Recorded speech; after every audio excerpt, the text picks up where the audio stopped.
Looking through the National Science Teachers Association articles. What's this? They endorse phenomena-based learning. It taps into students' natural desire to make sense of the world. I'm going to give that a shot. But before I do that, I must do my research. What I uncover about phenomena is that it takes form of an observable event. This event should provoke questions or wonderment. And the reasoning behind the phenomena should support core ideas in science.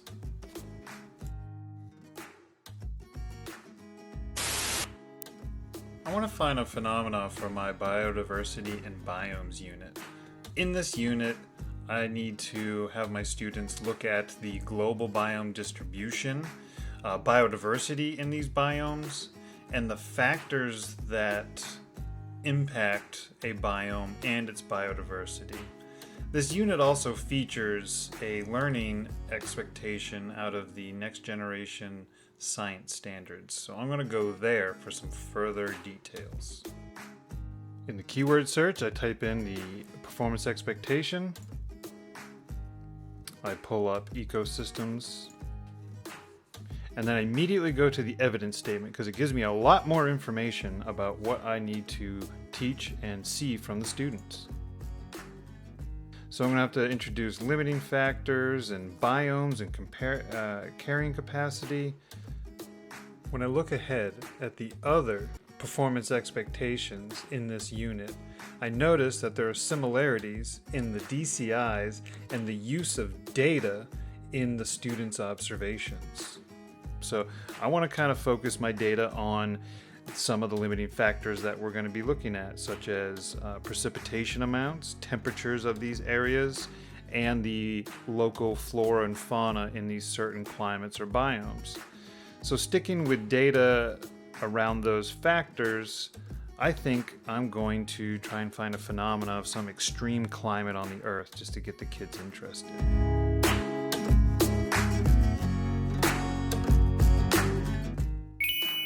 So I jumped to Google to find the craziest climates on Earth. And after putting in my search, I find a website with 8 destinations. I find the jackpot, Atacama Desert in Chile. Due to its elevation, weather-blocking mountains, and ocean currents that divert weather systems, this desert in South America receives less than 1 millimeter of rain in a given year. And in some cases, some places have not seen rain in 500 years. Before I go any further, I gotta start writing down some information here. I want to put down some background information about the desert. I'm also going to highlight the performance expectation that I'm trying to cover, the DCI that is related to it as a start. Next, I need to find some data sources.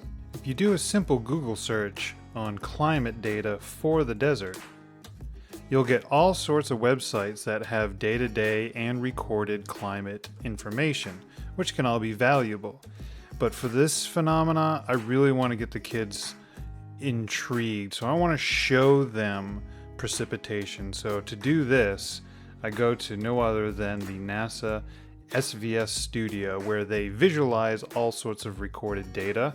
This comes from the iMerge Global Precipitation data, and it's a great visual of the precipitation. And what I'm going to do is I'm going to key in down here on South America and just have the students make observations of what they see. Let's take a look.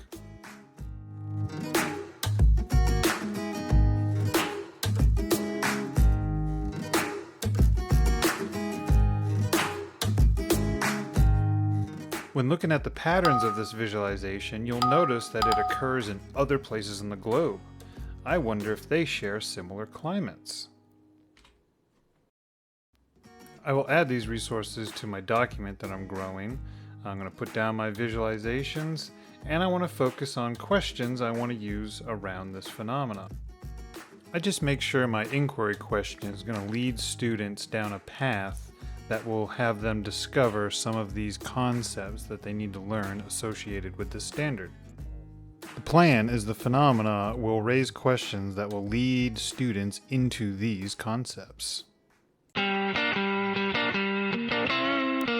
How should I approach this phenomena with my students?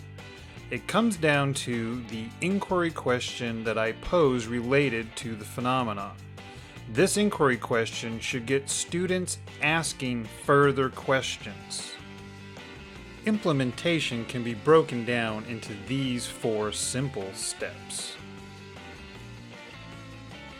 Keep in mind, the questions that you generate with your students should be on track with the outcomes for the performance expectation you're aligning to.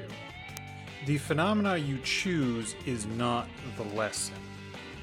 It is the anchor in which you attach all of the lessons to, in this case, carrying capacity. Science reasoning depends on data-based evidence to support claims. In the phenomena Driest Place on Earth, we used a visualization from precipitation data collected by an iMerge satellite. What if questions are raised about this phenomena that are not related to precipitation? You can still find visuals to support just about any inquiry question related to this topic by visiting NASA's SVS website.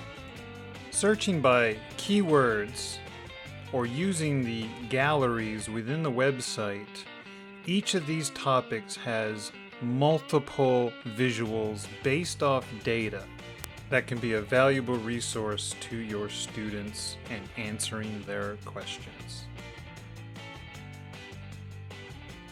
I've hooked my students by showing them this bizarre precipitation pattern in South America. Now I really want to tie it back into my unit of biomes and biodiversity.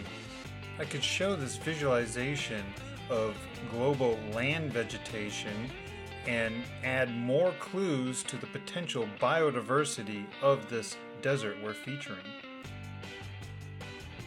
I could even double down on the precipitation phenomena and show this visualization of ocean currents, and we could add more to why there's next to no rain in this particular area of the world.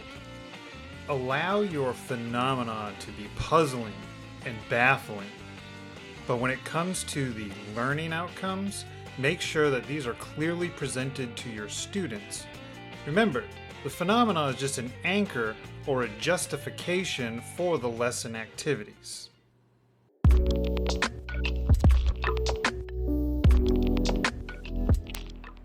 Phenomena do not have to be standalone concepts. There are so many unique climates in the world that one could take the same resources from this phenomena and apply them to, say, the wettest place on Earth. Wherever your phenomena leads you next, be sure to have data-driven visuals and resources like this one here from NASA's SVS website in every lesson.